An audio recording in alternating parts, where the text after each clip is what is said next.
রাসূলুল্লাহ সাল্লাল্লাহু আলাইহি ওয়াসাল্লাম বারাকাতু ওজুদিহি সাবেতা লিল কুফফারে আয়োজন।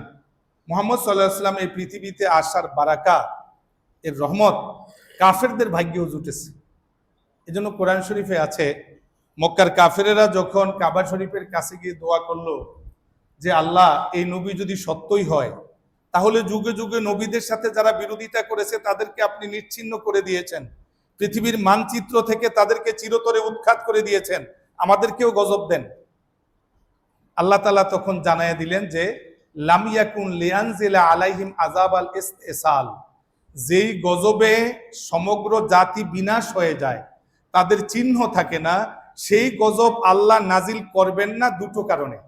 এখানে দুটো বাধা আছে, দুটো প্রতিবন্ধকতা আছে। আল মানে আনে অহুমা আল আউয়াল মুহাম্মাদুর রাসূলুল্লাহ সাল্লাল্লাহু আলাইহি ওয়াসাল্লাম হাত্তা লা ইয়ানজিলাল্লাহু তাআলা আযাবাল ইসতিসাল হাইসু ক্বালা তাআলা ওয়া মা কানা আল্লাহু লিয়ুআযযিবাহুম ওয়া আনতা ফীহিম।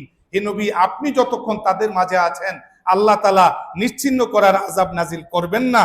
আর দ্বিতীয় কারণ হচ্ছে ওয়া মা কানা আল্লাহু মুআযযিবাহুম হুম ইস্তাগফিরুন, যেই জাতি আল্লাহর কাছে ক্ষমা চায় আল্লাহ তাদেরকে কখনো নিশ্চিহ্ন করেন না। যেমন আমরা হযরত ইউনূস আলাইহিস সালামের যুগে দেখেছি, গজব আসবে, তিনি বেরিয়ে গেছেন, জাতি ইস্তেগফার শুরু করে দিয়েছে, গজব কিন্তু আসে নাই। মালাইকাতাহু ইউসাল্লুনা আলান নবী ইয়া আইয়ুহাল্লাযীনা আমানু صلوا عليه وسلموا تسليما اللهم صل على سيدنا مولانا محمد وعلى آل سيدنا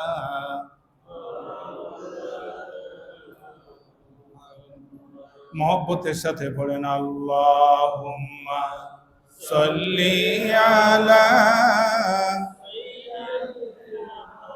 मौलाना मुहम्मद वा आला आलि साय्यिदिना। सम्मानित हाजिरिन, तमस्याच्छन्न এই পৃথিবীর নিকষ তিমির ভেদ করে শান্তির বার্তা নিয়ে মানুষের মাঝে হাজির হয়েছে পবিত্র রবিউল আউয়াল মাস, যেই মাসটির শুভাগমনের আর মাত্র 2-1 দিন বাকি। সারা পৃথিবী থেকে যাবতীয় অত্যাচার, অবিচার, জুলুম, নির্যাতন ইত্যাদির অবসান ঘটিয়ে পৃথিবীর মানুষের জন্য সাম্য, মৈত্রী, মুক্তি এবং মানুষের সফলতার পথ প্রদর্শনের জন্য এই পৃথিবীতে তাশরিফ এনেছেন মুহাম্মাদুর রাসূলুল্লাহ সাল্লাল্লাহু আলাইহি ওয়াসাল্লাম। সারা পৃথিবীতে মুহাম্মাদুর রাসূলুল্লাহ সাল্লাল্লাহু আলাইহি ওয়াসাল্লামের পবিত্র জীবন আদর্শ এর বিভিন্ন দিক থেকে আলোচনা এই মাসব্যাপী এবং কোথাও আরও বেশি সময় ধরে চলমান থাকবে। এর ধারাবাহিকতায় আমরাও আমাদের আলোচনা শুরু করতে যাচ্ছি। গত জুমায় আমরা যে পর্যন্ত আলোচনা রেখেছিলাম এর বাকি অংশ আজকে আমরা সমাপ্ত করতে চাচ্ছি। আল্লাহ রাব্বুল আলামিন আমাদের তৌফিক দান করেন, আমিন। মূলত ইন্না হাসরা আওসাফিন নবী সাল্লাল্লাহু আলাইহি ওয়াসাল্লাম ফি আদাদিন মুহাদ্দাদ ফি লা ইউমকিন ফিল আজজা বাল হিয়া মুনতাশিরা ফি জামিল কুরআনিল হাকিম। ولذلك قالت عائشة رضي الله تعالى عنها لسعد بن هشام ألست تقرأ القرآن؟ قال فقلت بلى قال ফাইন্না খুলুকান নবী সাল্লাল্লাহু আলাইহি ওয়াসাল্লাম কানা আল কুরআন। রাসূল করিম সাল্লাল্লাহু আলাইহি সাল্লামের প্রশংসা, রাসূল সাল্লাল্লাহু আলাইহি সাল্লামের সিফাত বর্ণনা করে সমাপ্ত করার শক্তি এই পৃথিবীর কোনো মানুষের নেই। এমনকি কোরআন শরীফের কোনো সূরা বা কোনো পারা রাসূল সাল্লাল্লাহু আলাইহি সাল্লামের সকল বর্ণনা এর মধ্যে সীমাবদ্ধ নয়। 30 পারা কোরআন শরীফের মধ্যে রাসূল সাল্লাল্লাহু আলাইহি ওয়াসাল্লামের জীবন চরিত উল্লেখ করা হয়েছে।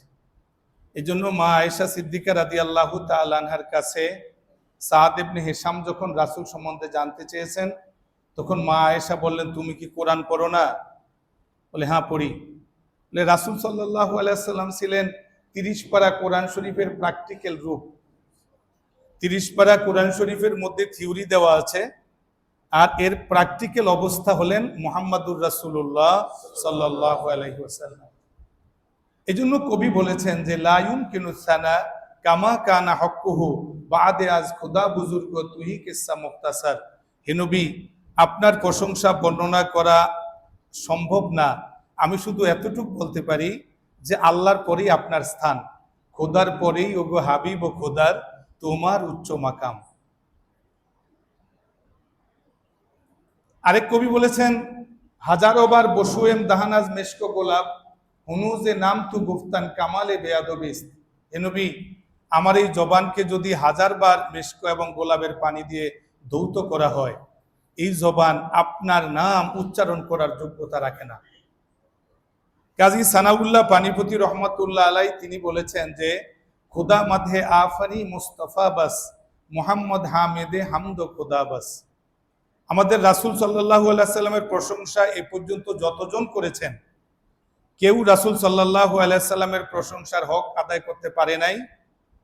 রাসূল সাল্লাল্লাহু আলাইহি সাল্লামের যথাযথ প্রশংসা একমাত্র উল্লেখ করেছেন আল্লাহ তাআলা নিজে, আর আল্লাহর প্রশংসা যা করা দরকার তা একমাত্র করেছেন মুহাম্মাদুর রাসূলুল্লাহ সাল্লাল্লাহু আলাইহি ওয়াসাল্লাম।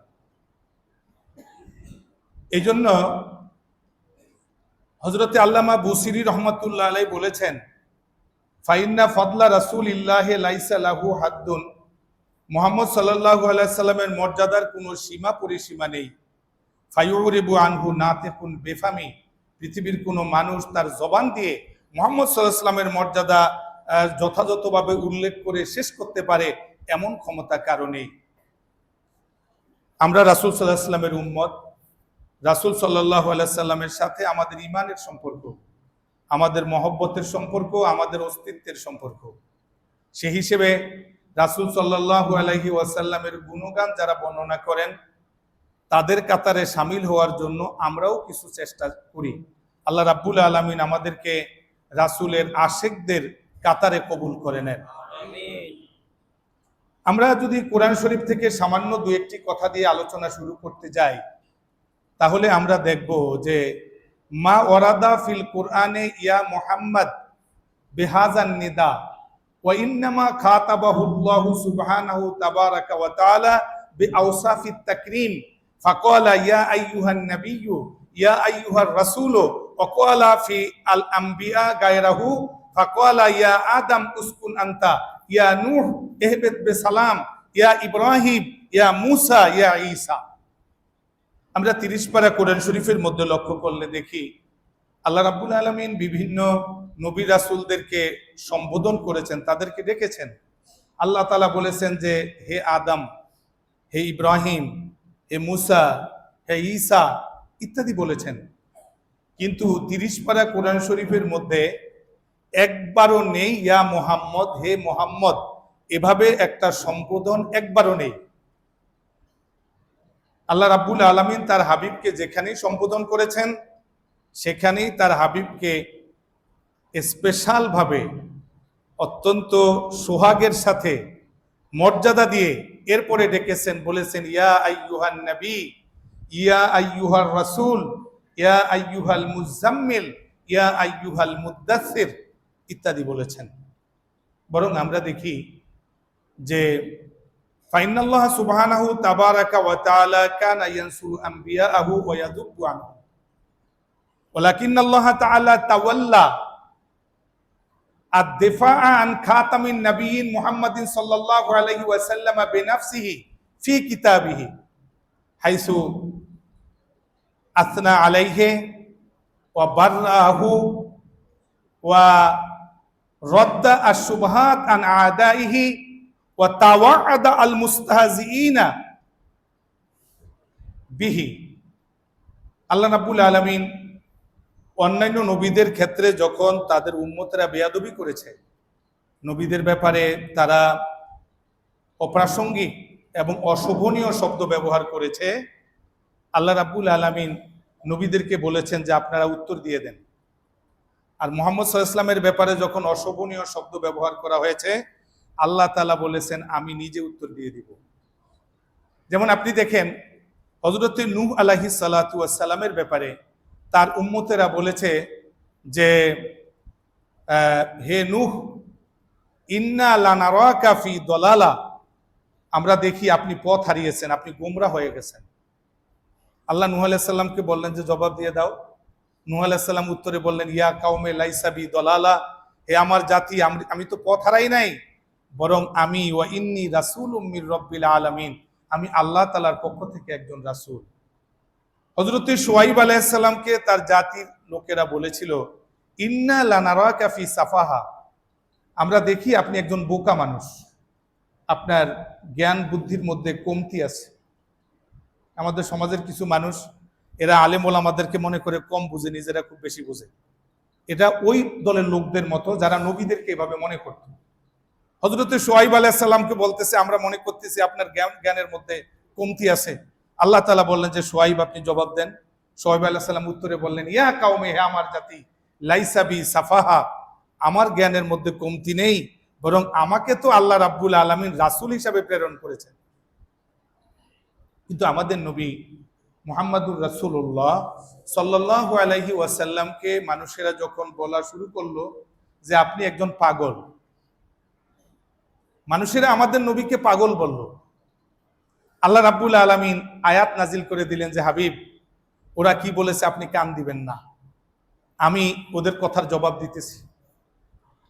বিসমিল্লাহির রহমানির রহিম, নুন ওয়াল কলামি ওয়া মা ইয়াসতুরুন, মা আনতা বিনি'মাতি রাব্বিকা বিমাজনুন, ওয়া ইন্না লাকা লাআজরান গায়রা মামনুন, ওয়া ইন্নাকা লাআলা খুলুকিন আযীম। হে নবী, নুন ওয়াল কালাম, কলমের কসম, ওমা ইয়াসতুরুন, কলম যা লিখতেছে সে লেখার কসম, আপনার প্রভুর নিয়ামত আপনার মধ্যে, আপনি পাগল না। আপনি কি? ওয়া ইন্নাকা লাআজরান গায়রা মামনুন, আই সাওয়াবান আযীমান দাইমান গায়রা মানকুসিন ওয়া গায়রা মাকতুইন, আপনার জন্য আপনার প্রভুর পক্ষ থেকে প্রতি মুহূর্তে শুধু নেক লেখা হয়, সেটা কখনো কম লেখা হয় না, কখনো বন্ধ হয় না। আপনি এমন একজন মানুষ যার জন্য প্রতিনিয়ত আল্লাহ রাব্বুল আলামিন পুণ্য লেখার ব্যবস্থা করেছেন। এরপর আল্লাহ তাআলা বলেছেন ওয়া ইন্নাকা লাআলা খুলুকিন আযীম, এবং আপনি সর্বোৎকৃষ্ট চরিত্রে অধিষ্ঠিত। রাসূল সাল্লাল্লাহু আলাইহি ওয়াসাল্লামের পুত্র সন্তান যখন মারা যাচ্ছে, এক কাফের উপহাস করে বলতেছিল যে এর নাম নিশান পৃথিবীতে থাকবে না, কারণ এর তো কোনো ছেলে নাই। আল্লাহ রাব্বুল আলামিন আয়াত নাজিল করে দিলেন ইন্না শানিয়াকা হুয়াল আবতার, আর ইন্না মুবগিজাকা হুয়া মাকতুল খাইরে কুল্লিহি, আপনার ব্যাপারে যে কথা বলেছে আপনার নাম নিশান দুনিয়ায় থাকবে, আখিরাতেও থাকবে, যে বলেছে সে সকল কল্যাণ থেকে বঞ্চিত হবে, তার নিশানও থাকবে না, তার কোনো ভালো কাজ বলতে কিচ্ছু থাকবে না। আমাদের রাসূল সাল্লাল্লাহু আলাইহি ওয়াসাল্লাম সম্বন্ধে আয়াত নাজিল হয়ে গেল যে হে রাসূল সাল্লাল্লাহু আলাইহি ওয়াসাল্লাম, আল্লাহ রাব্বুল আলামিনের পক্ষ থেকে আপনার জন্য আল্লাহু ইয়াসিমুকা মিনান নাস, হেফাজতের ব্যবস্থা করা হয়েছে। তিরমিজি শরীফের হাদিসে রয়েছে, মা আয়েশা সিদ্দিকা রাদিয়াল্লাহু তাআলা আনহা বর্ণনা করেন রাসূল সাল্লাল্লাহু আলাইহি ওয়াসাল্লামের পাহারাদার থাকতো। দারোয়ান রাসূল সাল্লাল্লাহু আলাইহি সাল্লামকে পাহারা দিত। আল্লাহ রাব্বুল আলামিন আয়াত নাজিল করলেন যে হাবিব, আপনার নিরাপত্তার দায়িত্ব আল্লাহ নিয়েছেন, তিনি আপনাকে হেফাজত করবেন। আয়াত নাজিল হওয়ার সাথে সাথে রাসূল সাল্লাল্লাহু আলাইহি সাল্লাম সাহাবীদেরকে ডাক দিলেন, হে আমার সাহাবীরা, হে মুসলমানেরা, এনসারিফু, আপনারা নিজ নিজ ঘরে চলে যান। ফাকাত আসামানি আল্লাহ, আল্লাহ আমার দায়িত্ব নিয়েছেন। তাকাফফালাল্লাহু তাআলা হিফজা নবিহি, আল্লাহ তাআলা তার নবীর হেফাজতের দায়িত্ব নিয়েছেন।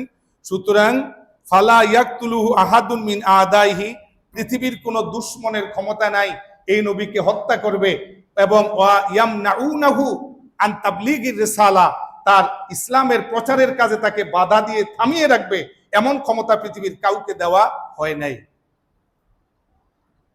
রাসূলুল্লাহ সাল্লাল্লাহু আলাইহি ওয়াসাল্লাম তিনি এই উম্মতের জন্য এক বড় নেয়ামত। আল্লাহ রাব্বুল আলামিন আল্লাহ প্রদত্ত নেয়ামতগুলোর মধ্যে সবচেয়ে বড় নেয়ামত হিসাবে দুটো উল্লেখ করেছেন। এর মধ্যে একটা হচ্ছে মুহাম্মাদুর রাসূলুল্লাহ সাল্লাল্লাহু আলাইহি সাল্লাম। আল্লাহ তাআলা ইরশাদ করেন, লাকাদ মান্নাল্লাহু আলাল মুমিনিন, মুমিনদের উপর আল্লাহর নেয়ামত যে তাদের কাছে আল্লাহ তার রাসূলকে পাঠিয়েছেন, ইজ বাআসা ফীহিম রাসূলা। আর আরেকটি হচ্ছে ঈমান, আল ইয়াউমা আকমালতু লাকুম দীনাকুম ওয়া আতমামতু আলাইকুম নিয়ামাতি, আমি তোমাদের উপর নিয়ামত পরিপূর্ণ করে দিলাম, সেটা হচ্ছে তোমাদের ঈমান। কোরআন শরীফের মধ্যে আল্লাহ রাব্বুল আলামিন নবী রাসূলদের একটি অঙ্গীকারের কথা তুলে ধরেছেন। আল্লাহ তাআলা সেখানে বলেছেন, ওয়াইজ আখাজনা মিনান নাবিয়িনা মিসাকাহুম ওয়া মিনকা ওয়া মিন নূহিন ওয়া ইব্রাহিম ওয়া মূসা ওয়া ঈসা ইবনে মারইয়াম। ফাকাল উমর রাদিয়াল্লাহু তাআলা, ইয়া রাসূলুল্লাহ, যাকারাল্লাহু তাআলা ফি হাযিহিল আয়াতি আল আম্বিয়া সুম্মা বাদাআ বিকা সুম্মা ক্বালা সুম্মা যাকারা নূহান ওয়া ইব্রাহিমা ওয়া মূসা ওয়া ঈসা। হে আল্লাহর রাসূল, আল্লাহ তাআলা আপনাকে কতটা ভালোবাসেন যে আয়াতের মধ্যে আল্লাহ তাআলা আপনার নাম আগে উল্লেখ করলেন, অথচ আপনি সকলের শেষে পৃথিবীতে এসেছেন। আল্লাহ বললেন অমিনকা, আপনার থেকে, এরপরে বললেন অমিন নূহিন ওয়া ইব্রাহিম ওয়া মূসা ওয়া ঈসা, তাদের কথা পরে বললেন। আল্লাহ আপনাকে কতটা ভালোবাসেন। মুহাম্মাদুর রাসূলুল্লাহ সাল্লাল্লাহু আলাইহি ওয়াসাল্লাম বারাকাতু ওজুদিহি সাবেতা লিল কুফফারে আয়োজন। মুহাম্মদ সাল্লাল্লাহু আলাইহি ওয়াসাল্লাম এই পৃথিবীতে আসার বারাকা, এর রহমত কাফেরদের ভাগ্যেও জুটেছে। এজন্য কোরআন শরীফে আছে, মক্কার কাফেরেরা যখন কাবা শরীফের কাছে গিয়ে দোয়া করলো যে আল্লাহ, এই নবী যদি সত্যই হয়, তাহলে যুগে যুগে নবীদের সাথে যারা বিরোধিতা করেছে তাদেরকে আপনি নিচ্ছিন্ন করে দিয়েছেন, পৃথিবীর মানচিত্র থেকে তাদেরকে চিরতরে উৎখাত করে দিয়েছেন, আমাদেরকেও গজব দেন। আল্লাহ তাআলা তখন জানায়া দিলেন যে লাম ইয়াকুন লিয়ানজিলা আলাইহিম আযাব আল ইসতিসাল, যেই গজবে সমগ্র জাতি বিনাশ হয়ে যায়, তাদের চিহ্ন থাকে না, সেই গজব আল্লাহ নাজিল করবেন না দুটো কারণে। এখানে দুটো বাধা আছে, দুটো প্রতিবন্ধকতা আছে। আল মানে আনে ওহুমা আল আউয়াল মুহাম্মাদুর রাসূলুল্লাহ সাল্লাল্লাহু আলাইহি ওয়াসাল্লাম হাত্তা লা ইয়ানজিলাল্লাহু তাআলা আযাব আল ইসতিসাল হাইসু ক্বালা তাআলা ওয়া মা কানা আল্লাহু লিয়ুআযিবাহুম ওয়া আনতা ফীহিম। হে নবী, আপনি যতক্ষণ তাদের মাঝে আছেন আল্লাহ তাআলা নিশ্চিন্ন করার আযাব নাজিল করবেন না। আর দ্বিতীয় কারণ হচ্ছে ওয়া মা কানা আল্লাহু মুআযিবাহুম হুম ইস্তাগফিরুন, যেই জাতি আল্লাহর কাছে ক্ষমা চায় আল্লাহ তাদেরকে কখনো নিশ্চিন্ন করেন না। যেমন আমরা হযরত ইউনূস আলাইহিস সালামের যুগে দেখেছি, গজব আসবে, তিনি বেরিয়ে গেছেন, জাতি ইস্তেগফার শুরু করে দিয়েছে, গজব কিন্তু আসে নাই। আমরা গত জুমায় আলোচনা করেছিলাম দুইজন কাফের মুহাম্মাদুর রাসূলুল্লাহ সাল্লাল্লাহু আলাইহি ওয়াসাল্লাম সম্বন্ধে তার জীবনী নিয়ে আলোচনা করতেছিলেন। একজন হলো তৎকালীন সময়ের বিশ্ব মোড়ল পরাশক্তি রোম সম্রাট হিরাক্লিয়াস, আরেকজন ছিলেন রাসূল সাল্লাল্লাহু আলাইহি ওয়াসাল্লামের দুশমন মক্কার কাফেরদের লিডার আবু সুফিয়ান ইবনে হারব। গত জুমার আলোচনায় প্রশ্ন এবং উত্তর শেষ হয়েছে। তিনটা জিনিস থাকে, একটা হলো প্রশ্ন, আরেকটা হলো উত্তর, এরপরে তৃতীয় ধাপ, এরপরে চতুর্থ ধাপ। তৃতীয় ধাপে হলো প্রশ্ন অনুযায়ী উত্তরের নাম্বারিং করা, মার্ক দেওয়া। আর চতুর্থ নাম্বার হলো সব মার্কগুলো যোগ করে ফলাফল ঘোষণা করা। আজকে আমরা মার্ক দেব এবং ফলাফল ঘোষণা করব। সুতরাং রোম সম্রাট তার দোভাষীকে ডেকে বললেন যে উল্লাহু সাআলতুকা কাইফা নসবুহু ফিকুম ফা যাকারতা আন্নাহু ফিকুম যু নাসাব। আমি তোমাকে প্রশ্ন করেছিলাম যেই লোকটি নবী দাবি করতেছেন তার বংশীয় পরিচয়টা কেমন। তুমি উত্তরে বললা যে তোমাদের মধ্যে সেরা বংশের লোক, তার বংশীয় ওয়েট আলাদা, তার বংশীয় মর্যাদা আলাদা, এবং এই বংশের সে কোনো শাখা বা প্রশাখা নয়, বরং এই বংশের তিনি হলেন মূল ব্যক্তিদের একজন। এখন এই প্রশ্নের নাম্বারিং হচ্ছে যে রেজাল্ট কি। রোম সম্রাট বলল যে ফাকাযালিকা আর রুসুল তুবাসু ফি নসবে কাওমিহা, নবী রাসূল যারা তারা এভাবেই তাদের শ্রেষ্ঠ সম্প্রদায়ের শ্রেষ্ঠ বংশের মধ্যে তারা আবির্ভূত হন। এই প্রশ্নের উত্তর হলো যে তিনি রাসূল, এর দ্বারা বোঝা যায় কোন রাসূল পৃথিবীতে এভাবে আসে নাই যে মানুষের গোলাম ছিল, গোলাম থেকে তাকে স্বাধীন করা হয়েছে, অথবা স্বাধীন করা হয় নাই, গোলামের ছেলে গোলাম, এভাবে কোনো রাসূল আসে নাই। রাসূলরা এসেছেন এই পৃথিবীতে শ্রেষ্ঠ বংশে আবির্ভূত হয়েছেন। আমরা গত জুমায় যেটা বলেছিলাম, লূত আলাইহিস সালামের পরে আর কোন নবী বংশীয় মর্যাদা ছাড়া পৃথিবীতে আসেননি। রোম সম্রাট দ্বিতীয় প্রশ্ন সম্বন্ধে বলতেছেন যে আমি তোমাকে বলেছিলাম যে হাল ক্বালা হাযাল কাউল মিনকুম আহাদুন কত্তুন কাবলাহু, তার পূর্বে তার বংশের কেউ কি নবী দাবি করেছিল? তুমি বললা যে না। তো আমি বুঝতে পারলাম যে হাত্তা আকুলা রাজুলুন ইয়াতাসি বিকাউলিন কিলা কাবলাহু, যে তার পূর্বে কোনো ব্যক্তি নবুয়তির দাবি করেছে এই জন্য সে নবী দাবি করতেছে, তাও তো না। সুম্মা সাআলতুকা হাল মিন আবাইহি মিন মালিকিন ফাকুলতা লা, আমি প্রশ্ন করলাম তার বাপদাদার মধ্যে কেউ রাজা বাদশা ছিল? তুমি বললে তাও না। লাকুলতু লাউকানা মিন আবাইহি মিন মালিকিন লাকুলতু ইন্নাহু ইয়াতলুবু মুলকা আবিহি, যে বাপদাদার মধ্যে রাজা বাদশা ছিল সে নবুয়তের দাবি নিয়ে রাজা বাদশা হতে চায়, তাও তো না। আমি 4 নম্বরে প্রশ্ন করলাম আশরাফুন নাসি ইত্তাবাউহু আম দুআফাউহুম, সমাজের মধ্যে নেতৃস্থানীয় লোকেরা তার অনুসারী বেশি না দুর্বল লোকেরা বেশি? তুমি বললে যে দুর্বল লোকেরা বেশি। এখন কোরআন হাদিস তো এই কথাই বলে যে এই সমাজের মধ্যে দিনদারের মধ্যে দুর্বল লোকেরাই বেশি। কোরআন শরীফের মধ্যে আছে বিসমিল্লাহির রহমানির রহিম ওয়ামা নারাকা তাবাআকা ইল্লাল্লাযীনা হুম আরাদিলুনা বাদিয়ার রাই।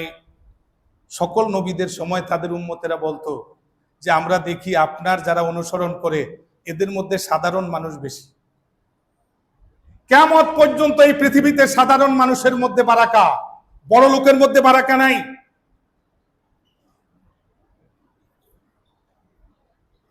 এই জন্য আপনি দেখবেন আমাদের এই যুগেও ভালো কাজের মধ্যে অগ্রগামী কারা? মসজিদের মধ্যে আগে যারা একত্র হয়, আপনি গণনা করেন 500 লোকের মধ্যে 50 জন যদি পান আপনি খুব নামি দামি যশ খ্যাতিওয়ালা মানুষ, আর 50 জন ছাড়া বাকি দেখবেন সাধারণ মানুষ। মাহফিলের মধ্যে আপনি দেখেন, মাহফিল হচ্ছে কোনো বুজুর্গ লোক বয়ান করতেছে, ঘাসের উপর বসা আছে, ওই ঘাসের উপর কোনো নামি দামি মানুষকে বসতে আপনি দেখবেন না, কারণ ওনার অহংকার ওনাকে আল্লাহর পথে আসতে বাধা দেয়। ওনার বসার জন্য আলিশান একটা চেয়ার লাগবে বক্তার পাশে, ওনার বিরাট বাহাদুরি নিয়ে বসতে হবে, বাহাদুরিও হবে না, ওনার শোনাও হবে না, আল্লাহকে ডাকাও হবে না, কান্নাকাটি হবে না, মুনাজাতও হবে না। এই সমাজে সবচেয়ে বেশি আল্লাহর পথে অগ্রগামী আগেও ছিল সাধারণ মানুষ, আজও সাধারণ মানুষ, পরেও থাকবে সাধারণ মানুষ। নামি দামি মানুষেরা আসে না তা নয়, কিন্তু তাদের সংখ্যা কম, সেটা মেজরিটি নয়। Majority must be granted, majority এখানে হচ্ছে সাধারণ মানুষ। সুতরাং 5 নম্বরে তিনি প্রশ্ন করলেন যে আয়ান কুসুনা আম ইয়াজিদুনা, তার উম্মতের সংখ্যা দিন দিন বৃদ্ধি পাচ্ছে না কমছে? ফাকুলতা, তুমি আবু সুফিয়ান উত্তরে বললা যে দিন দিন বৃদ্ধি পাচ্ছে। এখন রোম সম্রাট ফলাফল ঘোষণা করতেছে ফাকাযালিকা আমরুল ঈমানে হাত্তা ইয়াতেম, ঈমানের অবস্থা এমন যে দিন দিন বাড়ে, কমে না। যেই লোকটা মুসলমান না সে ঈমানের অবস্থা বলতেছে যে ওয়াকাযালিকা আমরুল ঈমানে হাত্তা ইয়াতেম, ঈমানের অবস্থা এভাবেই বৃদ্ধি পায়। আমাদের নবী মুহাম্মাদুর রাসূলুল্লাহ সাল্লাল্লাহু আলাইহি ওয়াসাল্লাম উম্মতের সংখ্যা বৃদ্ধির জন্য দোয়া করেছেন। নবীর উম্মত যত বেশি নবী তত খুশি, আর আমরা নবীর উম্মত যত কমে তত খুশি। নাউজুবিল্লাহি মিন যালিক। আমাদের রাসূল বলেছেন যে তাজাওয়াজুল ওয়াদুদ আল ওয়ালুদ, যেই নারীর সন্তানাদি বেশি হয় এমন নারীর মেয়েকে বিয়ে করো, কারণ ফাইন্নি মুকাসিরুন বিকুমুল উমাম, আমি কিয়ামতের মাঠে আমার বেশি উম্মত নিয়ে গর্ব করব। আজকে প্রতিদিনে নয়, প্রতি মাসে নয়, প্রতি সপ্তাহে নয়, প্রতি মুহূর্তে মুসলমানের সংখ্যা বৃদ্ধি পাচ্ছে। আপনি জার্মানির দিকে নজর করেন, আপনি দেখবেন যে আজ থেকে 50 বছর আগে জার্মানিতে কানাএস আল কানিসা, খ্রিস্টানদের উপাসনালয়, তাদের চার্চ এর সংখ্যা ছিল 20,000। 50 বছর আগে ছিল 20,000, বর্তমানে এর সংখ্যা হলো 7,500। এর মধ্যে এবাদত বন্দিগি চলে 3,500 চার্চের মধ্যে। 20,000 থেকে 7,500 মাইনাস করলে বাকি যেগুলো, সেই উপাসনালয়, সেই চার্চগুলো কি অবস্থায় আছে? এর অধিকাংশগুলো মুসলমান ক্রয় করে সেখানে মসজিদ বানায়েছে অথবা মাদ্রাসা বানায়েছে।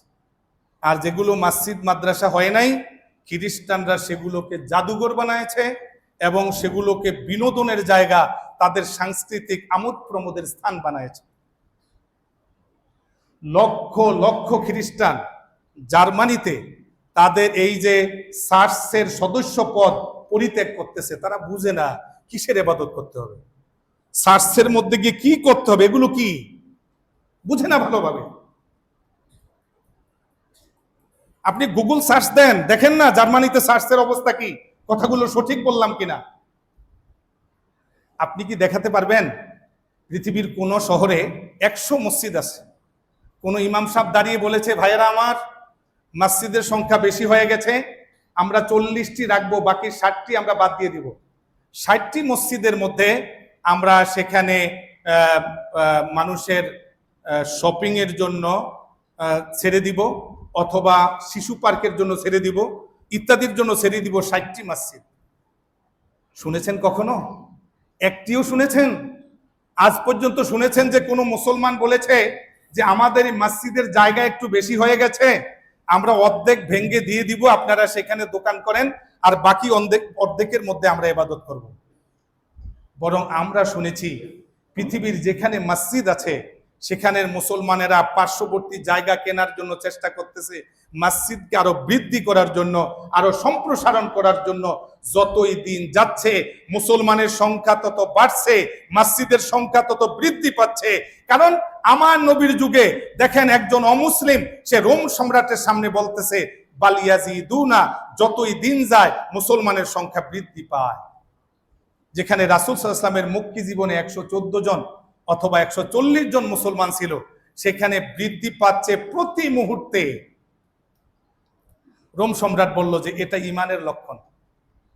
তুমি যে বলেছো বৃদ্ধি পায়, কাযালিকা আমরুল ঈমানি হাত্তা ইয়াতিম, এটা ঈমানের লক্ষণ, এটাও বোঝা যায় যে সে নবী। 6 নাম্বার আমি তোমাকে জিজ্ঞেস করলাম যে এই ঈমান কবুল করার পর, ঈমানের উপর বা ইসলাম কবুল করার পর ইসলামের উপরে বিরাগ ভাজন হয়ে ইসলামকে অপছন্দ করে ইসলাম ধর্ম ত্যাগ করতেছে, এরকম কেমন দেখা যায়? তুমি বললে যে না। তখন রোম সম্রাট একটা কথা বলেছে এত চমৎকার, সে বলেছে যে কাযালিকা আল ঈমান হিনা তাদখুলু বাশাশাতুহু আল কুলুবা, ঈমানের স্বাদ যদি কোনো ব্যক্তির কলবে প্রবেশ করে তাহলে সেই ব্যক্তি জীবন দিতে রাজি, ঈমান দিতে রাজি না। ওয়াইন কুতিলতা হুররিকতা, তাকে যদি হত্যা করা হয়, তাকে যদি আগুন দিয়ে জ্বালিয়ে দেওয়া হয়, সে লা ইলাহা ইল্লাল্লাহ বলতে বলতে জ্বলতে রাজি, ঈমান ছাড়তে রাজি না। হযরতে বেলাল হাবাসী রাদিয়াল্লাহু তাআলা আনহুর গলায় রশি লাগায়ে মরুভূমিতে যখন টানা হেঁচড়া করা হচ্ছিল, গায়ের চামড়াগুলো খসে পড়তেছে, বেলাল রাদিয়াল্লাহু তাআলা আনহু কালেমা বলার মতো শক্তি নেই, পেটের মধ্যে খাবার নেই, তখন জবান দিয়ে বলতেছিলেন আহাদুন আহাদুন, এক এক এক আল্লাহ, লা ইলাহা ইল্লাল্লাহ বলার ক্ষমতা নেই, কিন্তু এক আঙ্গুল দেখায় এক বলেছিলেন। ওয়া কাযালিকা আমরুল ঈমান ওয়া কাযালিকাল ঈমান হিনা তাদখুলু বাশাশাতুহু আল কুলুবা, যেই লোকটাকে দেখা যাবে ইসলাম ধর্ম কবুল করার পর সে ইসলাম ছেড়ে দিয়েছে, বুঝতে হবে তার ঈমান কলবে ঢুকে নাই। ঈমান যার কলবে ঢুকবে সে জীবন দিতে রাজি, কিন্তু ঈমান দিতে রাজি নয়। মুআজ্জাজ হাজিরিন, এটা এই সময় না শুধু, বরং আপনি দেখেন যে ফেরাউনের যুগে জাদুকরদের যখন ফেরাউন বলল যে লাউকাত্তিআন্না আইদিয়াকুম ওয়ারজুলাকুম মিন খিলাফিন, তোমরা যারা ঈমান এনেছো আমি তোমাদের হাত এবং পা কেটে দিব, ডান হাত বাম পা, বাম হাত ডান পা, এভাবে কেটে দিব, এরপর শুলে ছড়াবো। ওরা তো জাদুকর, মাত্র মুসলমান হয়েছে, ঈমানের স্বাদ তারা গ্রহণ করার কারণে তারা উত্তর দিয়ে বলেছিলেন ফাকজে মা আনতা কাজ, ফেরাউন তুমি তোমার যা ইচ্ছা তা করো, ইন্নামা তাকজি হাজিহিল হায়াতাদ দুনিয়া, তোমার বাহাদুরি শুধু এই দুনিয়াতে, ইন্না আমান্না বিরব্বিনা, আমরা ঈমান এনেছি আমাদের রবের উপর, আমরা চাই আমাদের রব আমাদের গুনাহগুলো মাফ করে দেন, আমরা মরতে রাজি আছি, হাত কেটে দাও রাজি আছি, পা কেটে দাও রাজি আছি, শুলে চড়াই দাও রাজি আছি, এরপরও আমরা বলবো লা ইলাহা ইল্লাল্লাহ, এই কথা আমরা কোশ্চিন কালেও ছাড়বো না। রোম সম্রাট চমৎকার বলেছে যে এটাই হচ্ছে ঈমানের পরিচয়। জিজ্ঞাসা করলো, আমি তোমাকে প্রশ্ন করেছিলাম যে ইসলাম কবুল করার পর, ইসলাম কবুল অর্থাৎ ঈমানের দাওয়াত দেওয়ার পূর্বে, হাল কুনতুম তাত্তাহিমুনাহু বিল কাযিবি কাবলা ইয়াকুলা মা ক্বাল, এই মুহাম্মদ সাল্লাল্লাহু আলাইহি সাল্লাম কালেমার দাওয়াত দেওয়ার পূর্বে 40 বছর তোমাদের মাঝে ছিল, 40 বছরের মধ্যে 2-4টা মিথ্যা কথা বলতে শুনেছো কিনা? তুমি বললা যে না। তখন আমি বুঝতে পেরেছি যে কদ আরিফতু আন্নাহু লাম ইয়াকুন লিয়াজারাল কাযিবা আলান নাস ফায়াকযিবু আলাল্লাহ, যেই ব্যক্তি মানুষের সাথে মিথ্যা বলে না সে আল্লাহর ব্যাপারে কখনো মিথ্যা বলতে পারে না, সুতরাং সে নবী। আমি তোমাকে এরপর জিজ্ঞেস করলাম 8 নম্বরে, তোমাদের সাথে যুদ্ধ হয়? তুমি বলেছো হ্যাঁ। যুদ্ধের ফলাফল কি? বললাম মাঝে মাঝে সে জয়লাভ করে, মাঝে মাঝে আমরা জয়লাভ করি। এটাই নবীদের লক্ষণ যে আল্লাহ তাদের পরীক্ষা নেয়, মাঝে মাঝে জয় দেয়, মাঝে মাঝে দেয় না, কিন্তু শেষ পরিণতিতে ওই নবীরাই জয় লাভ করে। আল কাযালিকা আর রুসুল তুবতাদা ও তুবতালা ওয়াল উকবা ওয়াল আকিবা লিল আম্বিয়া। আমি 10 নম্বরে তোমাকে প্রশ্ন করলাম, এই নবী কি কোনো ধোঁকাবাজি করে? তুমি বললা যে না।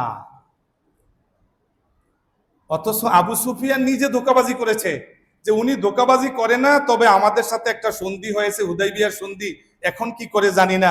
রোম সম্রাট এই কথাকে আদৌ কোনো গুরুত্ব দেন নাই। আবু সুফিয়ান লজ্জিত হলেন। নবীরা কখনো ধোঁকাবাজি করে না।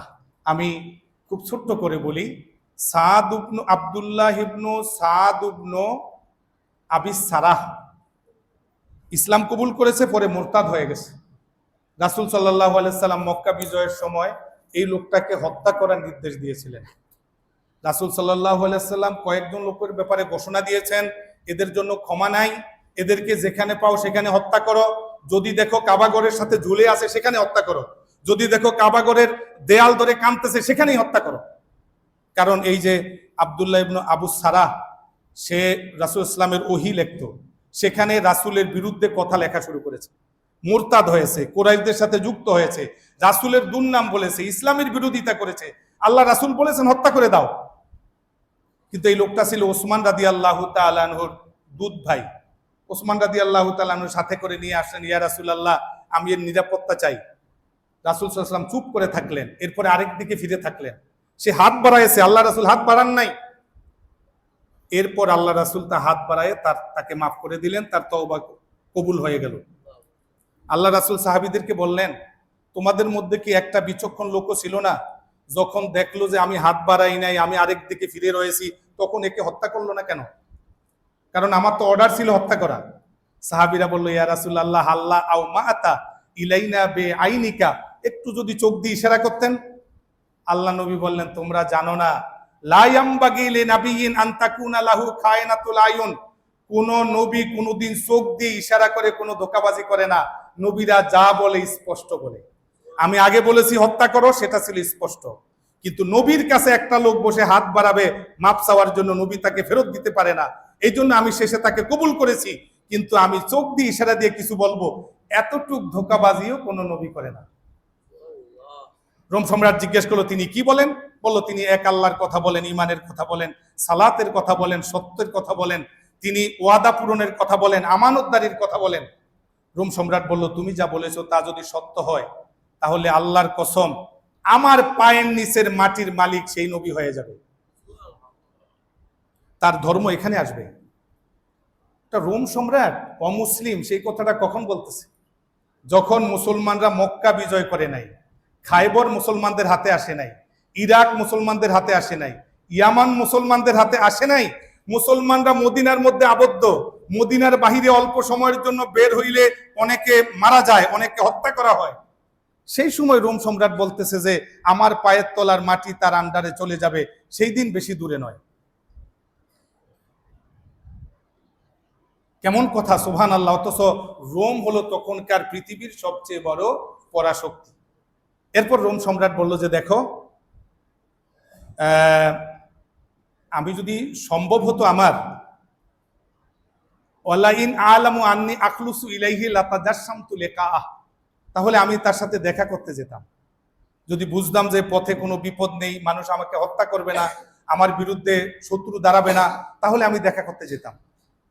আর আমি যদি সেই নবীর কাছে দেখা করতে যেতাম তাহলে লাগাসালতু কদমাইহে, আমি তার কাছে বাদশাহ হওয়ার জন্য দোয়া চাইতাম না, ক্ষমতার জন্য দোয়া চাইতাম না, আমি তার পাশে বসে আমার এই রোম সম্রাটের দুইটা হাত দিয়ে তার দুইখান পা ধুয়ে দিতাম।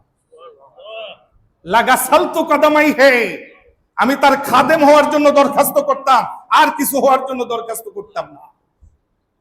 আবু সুফিয়ান বলে যে এই কথা শোনার পর তখন আমি ভাবলাম নিশ্চয়ই মুহাম্মদ সাল্লাল্লাহু আলাইহি ওয়াসাল্লামের ধর্ম বিশ্ব জয় করবে। অবশ্য আমার জন্য ভাবতে কষ্ট হচ্ছিল, ঠিকই আল্লাহ তাআলা আমাকেও ইসলাম দিলেন, আমি তখন রাজি ছিলাম না, আর সেই ধর্ম বিশ্ব জয় করলো। এরপর রোম সম্রাট এই চিঠিটা নিয়ে বেরিয়ে গেলেন।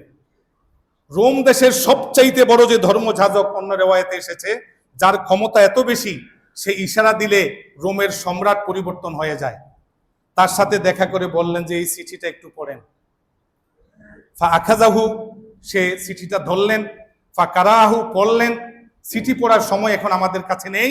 চিঠি পড়ার পর তিনি ওই চিঠিতে চুম্বন করলেন, দুই চোখের সাথে লাগাইলেন। এরপরে সে ধর্মযাজক কান্না শুরু করে দিলেন।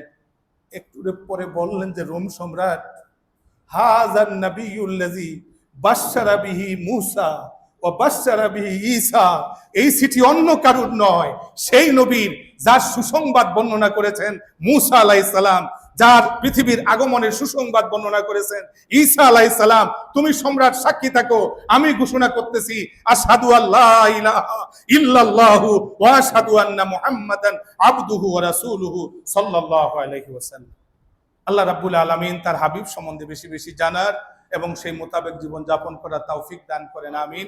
ওয়া আখিরু দাওয়ানা আলহামদুলিল্লাহি রাব্বিল আলামিন।